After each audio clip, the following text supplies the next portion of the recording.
સુપ્રભાત વિદ્યાર્થી મિત્રો, ધોરણ 10 વિષય ગુજરાતી દ્વિતીય ભાષા કાવ્ય નંબર 18 લઘુ કાવ્ય. મારું નામ છે માસ્ટર મોહમ્મદ હુસૈન. તો વિદ્યાર્થી મિત્રો, કાલે આપણે આ વિડિયોની અંદર લઘુ કાવ્ય કયા કયા પ્રકાર, તે પ્રકારની અંદર કઈ કઈ પંક્તિઓ હતી તેના વિશે આપણે વિસ્તૃતમાં માહિતી મેળવી ચૂક્યા છે. હવે માત્ર આપણે પહેલાથી થોડું પૂર્વ જ્ઞાન મેળવીશું, પુનરાવર્તન કરીશું અને પછી આપણે જેનું સ્વાધ્યાય છે તેની તરફ વધીશું. તો આપણે શરૂ કરીએ છીએ કાવ્ય નંબર 18 લઘુ કાવ્ય. એની અંદર છે દુહા, એટલે કે બે પંક્તિના હોય છે, તે બે લીટીના હોય છે અને તેની અંદર જે જીવનનો બોધ હોય, જીવનનો સાર હોય, તેનું મહત્વ ત્યાં દર્શાવવામાં આવે છે દુહા દ્વારા. મુક્તક, મુક્તકનો અર્થ થાય છે મોતી. મોતી નાનું હોય છે પરંતુ કિંમતી હોય છે. તો તે જ રીતે મુક્તક પણ નાનું હોય છે પરંતુ એનું જે મહત્વ છે, એની જે કિંમત છે તે ખૂબ જ વધારે હોય છે અને તે કિંમત વર્ષો વર્ષ સુધી સલામત રહે છે. અને છેલ્લો આવે છે હાઇકુ. આના વિશે પણ ઘણા બધા પ્રશ્નો પરીક્ષામાં પૂછાય છે કે હાઇકુ કયા સાહિત્યનો પ્રકાર છે? તો જાપાનીઝ ભાષાનો પ્રકાર છે અથવા જાપાનીઝ દેશનો પ્રકાર છે. તેનું બંધારણ કેવું છે? તો ટોટલ કુલ 17 અક્ષર હોવા જોઈએ. પહેલી પંક્તિમાં 5, બીજીમાં 7 અને ત્રીજીમાં 5 એમ ટોટલ મળાવો તો 17 અક્ષર થવા જોઈએ. તો આવી રીતે હાઇકુનું બંધારણ છે. 3 પંક્તિઓ હોય છે, તેની અંદર પહેલી પંક્તિમાં 5 અક્ષર, બીજીમાં 7 અને ત્રીજીમાં ફરીથી 5 અક્ષર. તો આ એની એક નાની માહિતી હતી. હવે આપણે આગળ જોઈએ તો આ પહેલો દુહો હતો આપણી પાસે કે કડવા હોય લીમડા પણ શીતળ એની છાંય, બાંધવ હોય અબોલડા તોય પોતાની બાય. અહીંયા જે કવિ છે તે લીમડાના ઝાડનું ઉદાહરણ દ્વારા આપણને મિત્રતા કે ભાઈચારાનું મહત્વ સમજાવે છે. જેમ કે લીમડો જે છે તે કડવો હોય છે પરંતુ એની જે છાયા હોય, ઝાડના નીચેની છાયા, તે ખૂબ જ શીતળ એટલે કે ઠંડી હોય છે. ભલે બાંધવ હોય અબોલડા, ઘણીવાર લડાઈ ઝઘડો થઈ જાય, આપણે વાતચીત બંધ કરી દઈએ ભાઈ સાથે. બાંધવ એટલે કે ભાઈ, મિત્ર, સખા, સખી. અબોલડા એટલે કે વાતચીત બંધ કરી દઈએ. તો વાતચીત આપણે બંધ કરી દઈએ તો પોતાની બાઈ, તો પણ તે જ્યારે તમને તમારા જીવનમાં કપરો સમય આવશે ત્યારે તે જ ભાઈ તમને સૌથી વધારે મદદ કરવા માટે આગળ આવશે. બાકી બીજા બધા તો બસ માત્ર ને માત્ર તમારો જે કંઈ પણ સમસ્યાઓ થતી હશે એનો તમાશો જોવા માટે આવશે. તો અહીંયા લીમડાના ઝાડ દ્વારા આપણને ઉદાહરણ દ્વારા સમજાવ્યું છે. આપણે બીજો દુહો જોઈએ. જે જન પામે પૂર્ણતા તે કદી ન ફૂલાય, પૂરો ઘટ છલકાય નહીં અધૂરો ઘટ છલકાય.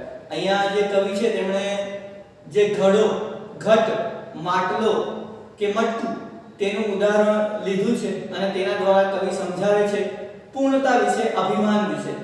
તો આપણે પહેલા ઉદાહરણ સમજીએ કે કયા ઉદાહરણ દ્વારા શું સમજાવે છે. તો એક ઘડો હોય, તે પાણીથી છલોછલ ભરેલો હોય તો તેના છલકાવાના ચાન્સીસ ખૂબ જ ઓછા હોય છે. પરંતુ જો ઘડો અડધો ભરેલો હોય તો એ પાણી અંદર ડોલે છે અને ડોલતા ડોલતા ધીરે ધીરે અડધો અડધો પાણી બહાર પડતું જાય છે. તો એ જ ઉદાહરણ કવિ આપણને સમજાવે છે કે જો તમે પૂર્ણતા પામી ગયા હોય, તમારી અંદર પૂર્ણ જ્ઞાન હોય, દરેક વસ્તુનું જ્ઞાન તમારી પાસે આવી ચૂક્યું હોય તો તમારે ક્યારેય અભિમાન કરવાનું નથી. પરંતુ તમારે તમારી જે રિયલ અવસ્થા છે, જે તમારી સાચી અવસ્થા છે તેના અંદર તમારે રહેવાનું છે. ત્યારે પણ અભિમાન કરવાનું નથી, ફૂલાઈ જવાનું નથી, મોટી મોટી વાતો કરવાની નથી. બસ તમારું જેટલું જ્ઞાન છે તેને સાચી જગ્યા પર તમારો ઉપયોગ કરવાનો છે. એટલે આની અંદર આપણે અભિમાન ન કરવું જોઈએ તેના વિશે આપણને જાણ કરવામાં આવી છે. પછી આવે છે મુક્તક. ખૂબ જ સરસ મુક્તક લખ્યું છે શેખાદમ આબુવાલાએ કે અમને નાખો જિંદગીની આગમાં, આગને પણ ફેરવીશું બાગમાં, સર કરીશું આખરે સૌ મોરચા, મોતને પણ આવવા દો લાગમાં. ખૂબ જ સરસ મજાનું મુક્તક છે. તેના અંદર કવિ એક જુસ્સો બતાવે છે કે જીવન જીવવા માટે તમારે શું જરૂરી છે. તો તમારે નિડરતા હોવી જોઈએ, આત્મવિશ્વાસ હોવો જોઈએ અને સાથે સાથે કંઈક કરવાની તમારી અંદર ઈચ્છા હોવી જોઈએ. અહીંયા કવિ કહે છે કે અમને ભલે જિંદગીની આગમાં નાખો. જિંદગીની આગ એટલે જેટલી પણ સમસ્યાઓ આવે છે, મુસીબતો આવે છે, મુશ્કેલીઓ આવે છે, એ બધી મુશ્કેલીઓને પણ અમે પાર કરીશું, આગને પણ ફેરવીશું બાગમાં, સર કરીશું આખરે સૌ મોરચા, મોતને પણ આવવા દો લાગમાં. એટલે કે બધા જ મોરચા, જેટલા પણ જે કંઈ પણ લક્ષ્ય છે અમારા, તે બધા જ અમે સર કરીશું એટલે કે સફળ રીતે પાર કરીશું. પછી ભલે મોત પણ અમારી પાસે કેમ ના આવે એને પણ અમે હરાવીને બતાવીશું. ઘણા બધા આપણી પાસે ઉદાહરણ છે જે મોતના નજીક જઈને પણ પોતાના આત્મવિશ્વાસથી આગળ વધ્યા છે, જેમ કે તમે યુવરાજ સિંહ લઈ શકો છો, કેન્સરના લાસ્ટ સ્ટેજથી તે બચીને આજે ક્રિકેટ રમી રહ્યા છે. એવા ઘણા બધા ઉદાહરણો છે તમારી નજર સમક્ષ. જો તમે એકવાર રિસર્ચ કરો કે કયા કયા એવા વ્યક્તિઓ છે જે આવી રીતે ઉપર આવ્યા છે, એ બધા પોતાને જીવન જીવવાની શક્તિ, નિડરતા અને આત્મવિશ્વાસને કારણે આજે બચી શક્યા છે. તો આપણે પણ જીવનમાં આત્મવિશ્વાસ પછી નિડરતા કેળવવી જોઈએ, જેનાથી આપણે આજે જેટલી પણ મુસીબતો આવે છે તેને પાર કરી શકીએ છીએ. હવે આપણે આગળ જોઈએ. સરસ મજાનું મુક્તક છે, મારું સૌથી પ્રિય મુક્તક છે કે પિંજરાનું બારણું ખોલીને પંખીને કહેવામાં આવ્યું, હવે તું મુક્ત છે. પંખીએ બહાર નીકળીને માણસ સામે જોયું ને પાછું પિંજરામાં ભરાઈ ગયું. બે ચાર પંક્તિમાં કવિ મનુષ્ય ભાવને અહીંયા ઉજાગર કરી નાખ્યો છે કે મનુષ્ય કેવો લોભી છે, કેવો કપટી છે, કેવો લાલચી છે કે જે પોતાના ફાયદા માટે પંખીઓ કે પક્ષીઓ કે પશુઓનું નુકસાન કરે છે.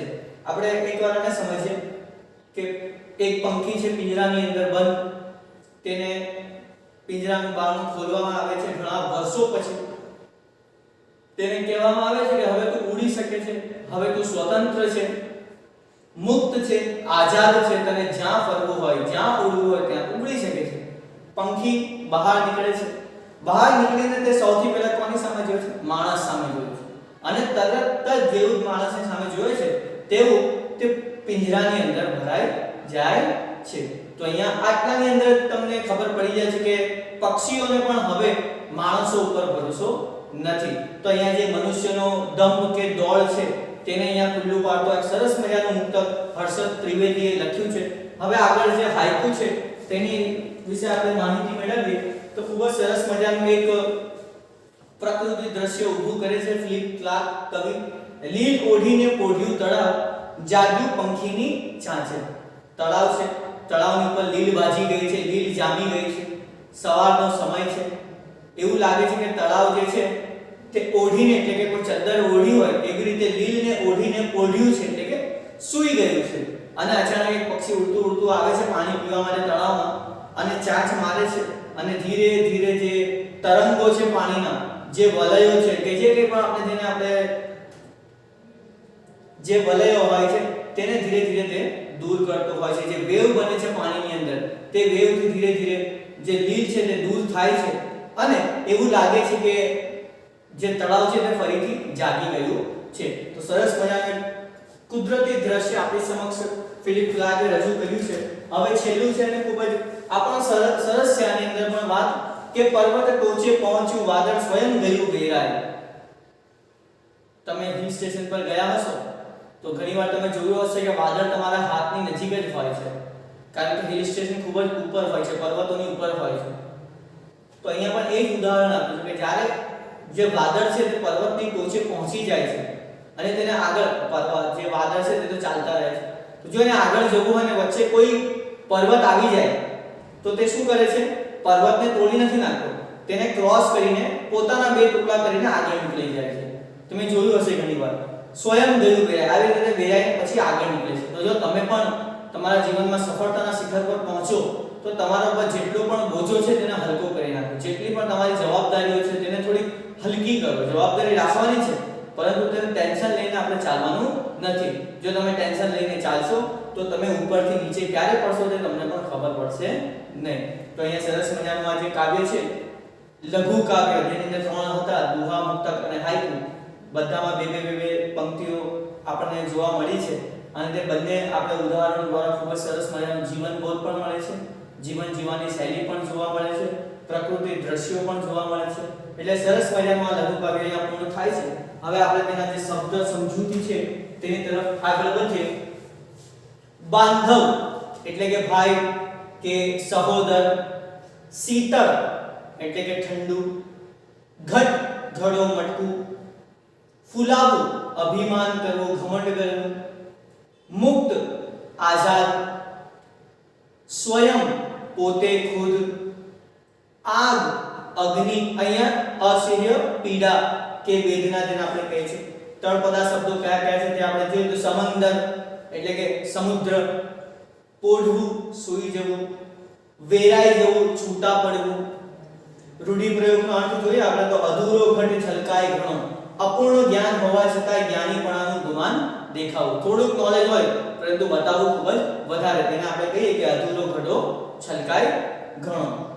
વિરોધી શબ્દ આપણે જોઈએ તો પૂર્ણનો વિરોધી શબ્દ થાય છે અપૂર્ણ, મુક્તિનો વિરોધી શબ્દ થાય છે બંધન, ફૂલાવું નો વિરોધી શબ્દ થાય છે સંકોચાવું, છાયનો વિરોધી શબ્દ થાય છે તડકો, શીતલનો વિરોધી શબ્દ થાય છે ઉષ્ણ, પૂરો નો વિરોધી શબ્દ થાય છે અધૂરો.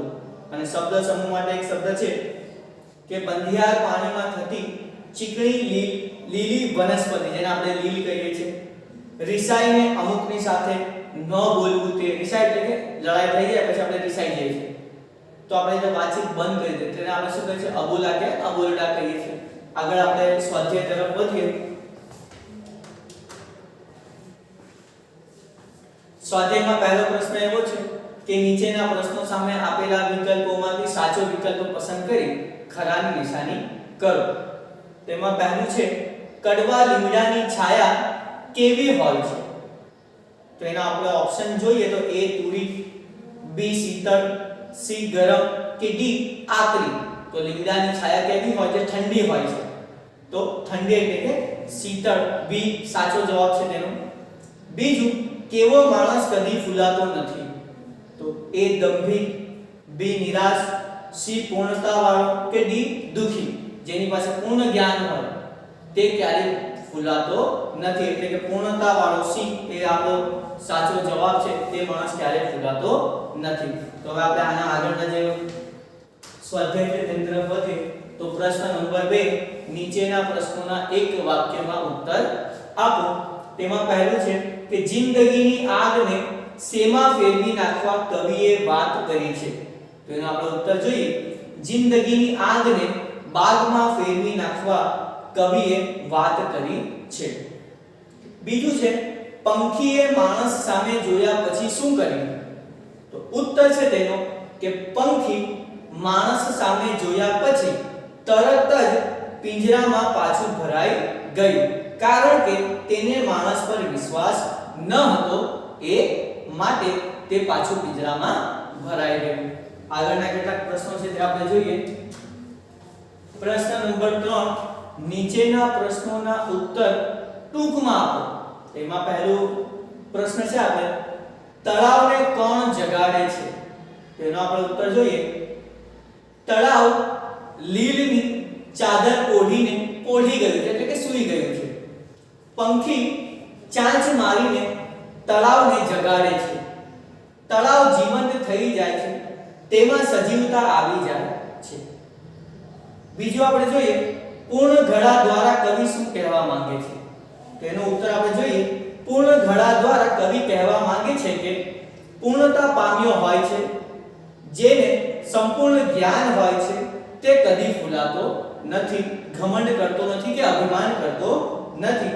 તેને પોતાના જ્ઞાન વૈભવનું જરાય અભિમાન હોતું નથી. અને ત્રીજો પ્રશ્ન છે આ જ પ્રશ્નની અંદર કે કવિ મૃત્યુ સાથે કેવો સંઘર્ષ કરવા માંગે છે?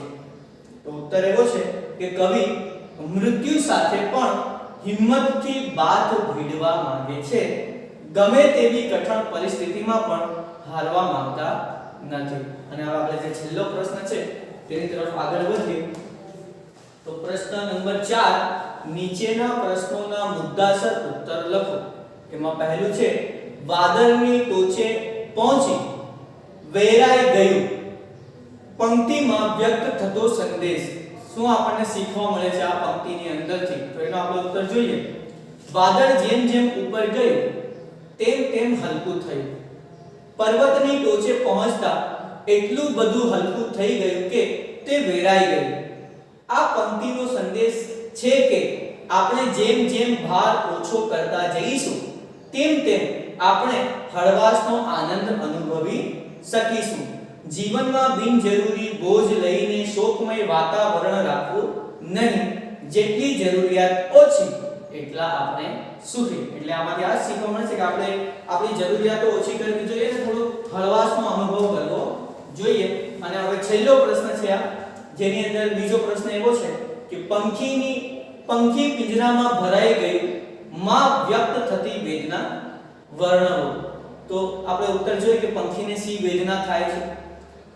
પિંજરાનું બારણું ખોલીને પંખીને કહેવામાં આવ્યું, હવે તું મુક્ત છે. પંખીએ બહાર નીકળીને માણસ સામે જોયું અને પાછું પિંજરામાં ભરાઈ ગયું. અહીં પંખીની વેદના વ્યક્ત થઈ છે. પંખી અન્ય જીવ સૃષ્ટિને, એટલે કે બીજી જેટલી પણ સૃષ્ટિ છે મનુષ્યને છોડીને, તે બધાને માનવ જાત પર વિશ્વાસ નથી. માણસ દંભ કરીને, સદાચારીની બનાવટ કરીને, એટલે કે સાદા માણસ એવી બનાવટ કરે છે તે કરીને અન્યને ભોળવીને તેનો લાભ લે છે, કપટ કરે છે અને છેતરે છે. તો અહીંયા તમારો આજે સરસ મજાનું સ્વાધ્યાય છે અને કાવ્ય નંબર 18 છે તે પૂર્ણ થાય છે. જેટલા પણ પ્રશ્ન ઉત્તરો છે, શબ્દ સમજૂતીઓ છે, તે બધી જ તમારે તમારી ગુજરાતીની નોટબુકની અંદર લખીને રાખવાની છે. જ્યારે સમય મળશે ત્યારે આપણે તેને ચેક કરીશું. ત્યાં સુધી આપણે વિરામ લઈએ છીએ. આભાર.